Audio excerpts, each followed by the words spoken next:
আসসালামু আলাইকুম, আমি হিমেলের এখন পেজ থেকে আশা করি সবাই ভালো আছেন। আজকে আসছি মণিপুরি চা বাগান, এটা হলো সিলেট ফেঞ্চুগঞ্জ আর কি। আর আশপাশটা আপনাদেরকে ঘুরে দেখাবো। আর অনেক দিন ধরে আমাদের ফেসবুক পেজে এবং ইউটিউবে ভিডিও দেওয়া হয় না ব্যস্ততার কারণে। আর আজকে যেহেতু সুযোগ পাইছি, আশা করব ধৈর্য সহকারে ভিডিওটা দেখবেন এবং পুরো এই চা বাগানটাকে ঘুরে দেখাবো আপনাদেরকে। আশা করি ভালো লাগবে। আসুন বাকিটা দেখাই।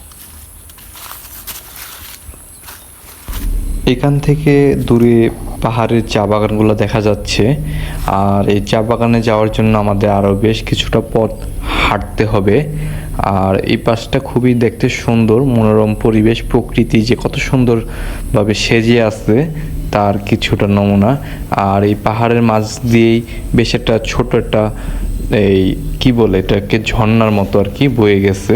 আর আমরা এই ঝর্ণাটা পার করে আমরা পাহাড়ের দিকে যাব আর কি। আপনাদেরকে চা বাগানটাকে ঘুরে দেখাবো এবং চেষ্টা করব এই বনের যে বন্য প্রাণী রয়েছে বাদর, সেগুলো দেখানোর চেষ্টা করব। আর আমরা সুন্দরভাবে এই আঁকা বাঁকা পথ দিয়ে হেঁটে হেঁটে যাচ্ছি কিছুটা ভিতরে পাহাড়ের চূড়োতে আর কি। আর আস্তে আস্তে খুব সুন্দরভাবে আমরা সাবধানতা অবলম্বন করে আর কি পথ চলতেছি। বেশ কিছুটা পথ হাঁটার পর আমরা মোটামুটি গন্তব্য স্থানের কাছাকাছি চলে আসতেছি এবং দূর থেকে আমাদের নজরে খুব সুন্দর প্রকৃতি দেখা যাচ্ছে এবং পাখিগুলো উঠতেছে বক আর কি মাছ ধরার জন্য। এবং বেশ কিছু গরু দেখা যাচ্ছে মাঠে চড়ায় রাখছে এবং খুব সুন্দর লাগতেছে এই দৃশ্যগুলো একদম কাছ থেকে দেখে। এবং আমাদের চোখের সামনে চা বাগানগুলা এবং আমরা চা বাগানের দিকে এগিয়ে যাচ্ছি আস্তে আস্তে হাঁটতে হাঁটতে। এবং আরও কিছুটা যাওয়ার পর আরও উপরে মানে খাড়া হইতে আছে আর কি পাহাড়টা। আস্তে আস্তে আমরা পাহাড়ে চলার চেষ্টা করতেছি এবং যে মুহূর্তে পাহাড়ের চূড়ায় উঠতেছিলাম এবং পাহাড় থেকে নিচটা দেখতে খুবই সুন্দর লাগতেছিল। আর আমরা আস্তে আস্তে অল্প অল্প পায়ে হাঁটতে হাঁটতে যাচ্ছি পাহাড়ের উপরে। বেশ কিছুটা হাঁটার পর পাহাড়ের উপরে এরকম একটা জলাবদ্ধ পানি দেখে খুব ভালো লাগতেছিল। এখানে পানি জমে আছে বিশাল বড় এবং এই এক পাশে চা বাগান উপরে এবং আশপাশটা খুবই সুন্দর হয়ে আসছিল এবং পাহাড়ের উপর থেকে নিচ পর্যন্ত দেখা যাচ্ছিল এবং খুব সুন্দর লাগতেছিল। যখন পাহাড়ের উপরে মোটামুটি উপরে উঠি আমরা, তখন পাহাড়ের উপর থেকে নিচটা দেখতে আরও সুন্দর লাগতেছিল। মনে হইতেছিল যত সামনের দিকে যাচ্ছিলাম ততই সুন্দর হইতেছিল প্রকৃতি। এবং আমাদের গন্তব্য যেহেতু আরও দূরে, তাই আমরা আরও সামনের দিকে হাঁটতেছিলাম এবং আশপাশটা দেখতে দেখতে যাচ্ছিলাম এবং আপনাদেরকে দেখানোর চেষ্টা করতেছিলাম পথটা। এবং এটা হলো ছোট একটা খালের মতন আর কি, ওই উপরে জমা পানিটা নিচে নামে আর কি এই ড্রেন দিয়ে আর কি। এবং আমরা আবারও চা বাগানের উপরের দিকে উঠতেছিলাম।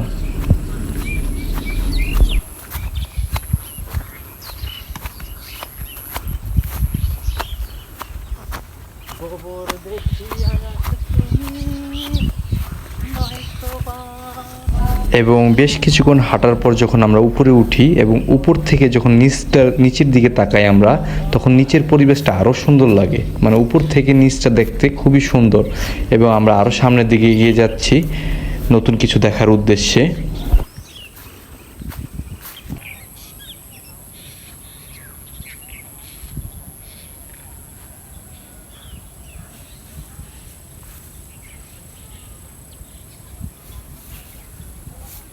আমার পিছনে যে জায়গাটা দেখতে পারতেছেন নীল কালার শেড দেওয়া, এখানে এই চা বাগানে যে চারাগুলো হয় সেগুলো উৎপাদন হয় আর কি। মূলত ছোট ছোট চারা গাছ এর থেকে আর কি বিস্তার করে বাকিটা। আর আসুন পুরোটা দেখাই।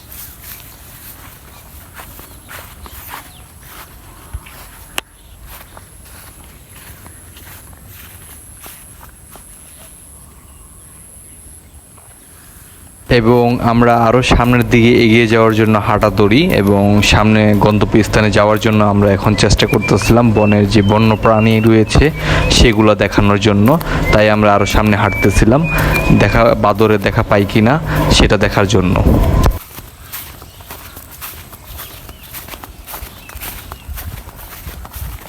বেশ কিছুটা পথ হাঁটার পর আমাদের চোখে নজরে আসে বেশ কিছু লোক চা বাগানে কাজ করতেছে। সম্ভবত চা বাগানে যে অতিরিক্ত ঘাস জমে সেই ঘাসগুলোকে পরিষ্কার করতেছে। ঠিক আছে। এ এক ভিন্ন রাস্তা, মানে যতই যাইতেছে মনে হয় পথ একদম শেষই হইতেছে না। যত দূর চোখ যায় শুধু চা বাগান আর চা বাগান। আমার মতে সিলেটের যে মণিপুরি চা বাগানটা আছে এটাই হলো সবার থেকে বড় একটা চা বাগান। এর থেকে বড় আর চা বাগান নাই, মানে বাংলাদেশে নাই। বাকিটা বলতে পারি না। এটার পাশ দিয়ে একটা ছোটোখাটো নদী গেছে আর কি, পাহাড়ের পানি নামে এই পাশটা দিয়ে। এবং আমরা আবার আর কিছু যদি উপরে উঠি সম্পূর্ণটা জুড়েই চা বাগান। আশা করব শেষ পর্যন্ত আপনাদেরকে সম্পূর্ণ চা বাগানটা দেখাতে। সামনেটা রাবার বাগান আছে, আর ওইখানে শুনছি বাদর আসে এখানে।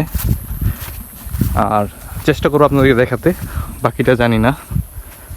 বেশ সুন্দর একটা ভিউ, বিকালের একদম শেষ সময়, খুব সুন্দর সূর্য ডুববে ডুববে ভাব।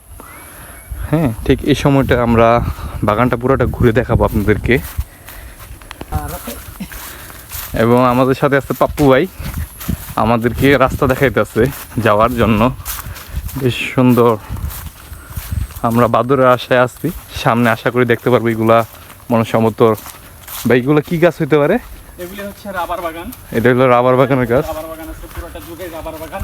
এই যে দেখেন রাবার তৈরি হচ্ছে, রাবার এখান থেকে পড়ছে। এই জায়গা থেকে রাবার তৈরি হয়। এবং আসুন আপনাকে কিছু নমুনা দেখাই।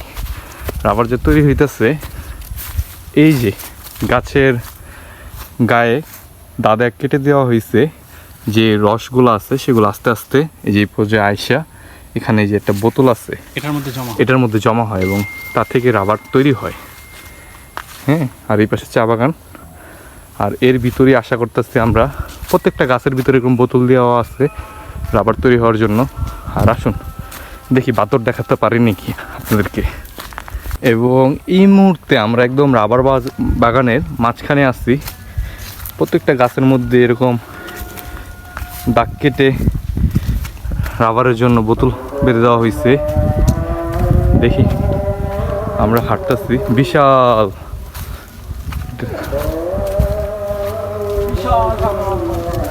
হ্যাঁ, একেবারে উপরে। এবং সোজা নিচে তাকালে একদম ঢালুভাবে চা বাগানগুলো দেখা যাচ্ছে গাছের ফাঁকা দিয়ে। বেশ এক পর্যায়ে হাঁপায়ে গেছি আর কি বলা যেতে পারে, পাহাড়ে হাঁটতে হাঁটতে। এবং আমরা শেষমেশ এমন একটা জায়গায় এসে পৌঁছাইছি, সামনে নামার রাস্তা নাই। কি যে করব বুঝতে পারতেছি না। এবং বাদরের চিল্লাচিল্লি শোনা যাইতেছে।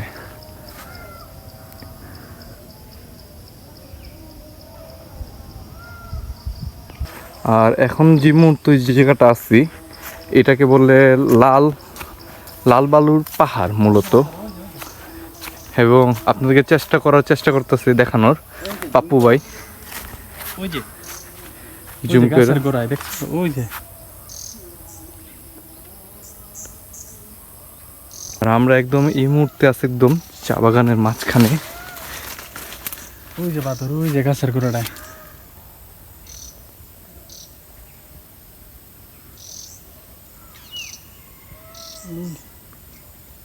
সঠিক ভালো মতন দেখা যাইতেছে না। আচ্ছা আসুন একটু ভিতরে যাই দেখাই আপনাদেরকে।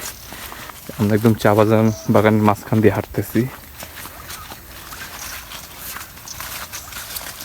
এবং একটুখানি যদি আপনি জুম করে দেখাই, এই যে বাদর গাছ ওইটা বসে আছে, এই যে।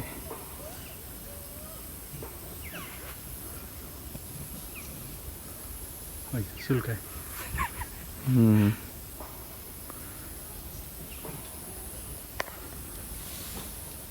দেখে লাইছে।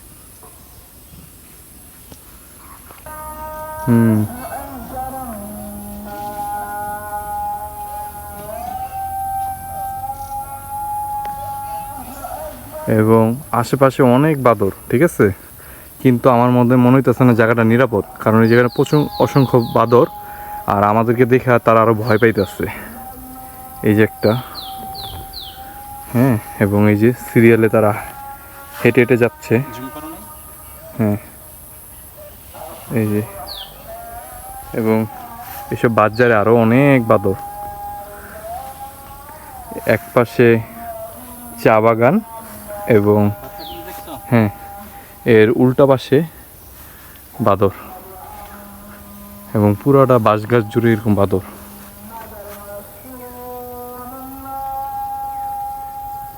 বড়টা দেখছো? তারা আসলে আমাদেরকে দেখে ভয় পাইতেছে মূলত।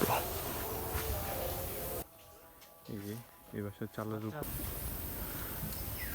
একবার ছোট বাচ্চা না?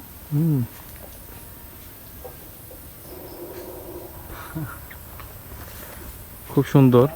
বাদরগুলো খেলা করতেছে একের পর এক, কিন্তু আমাদের মনে হয় না তাদেরকে যাই আমাদের বিরক্ত করাটা ঠিক হবে। ঠিক আছে, সেই কারণে আমি দূর থেকে আপনাদেরকে দেখানোর চেষ্টা করতেছি। যে কোনো সময় তারা চাইলে হামলাও করতে পারে।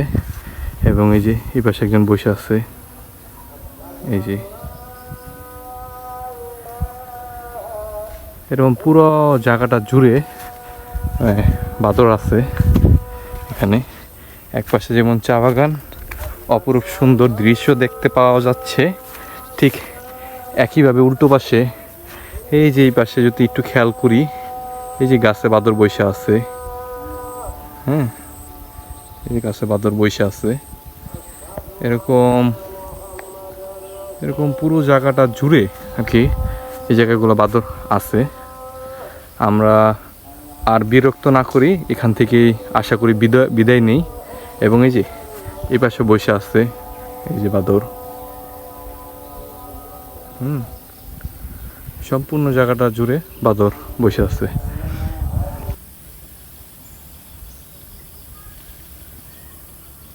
আবার বইছে।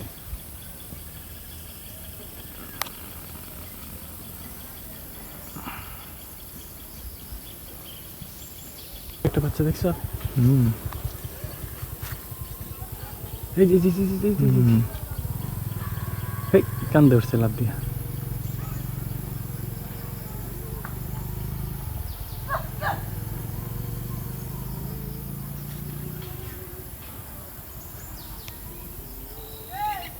শেষ পর্যন্ত ধৈর্য সহকারে যারা আমার ভিডিওটা দেখছেন অসংখ্য ধন্যবাদ আপনাদেরকে।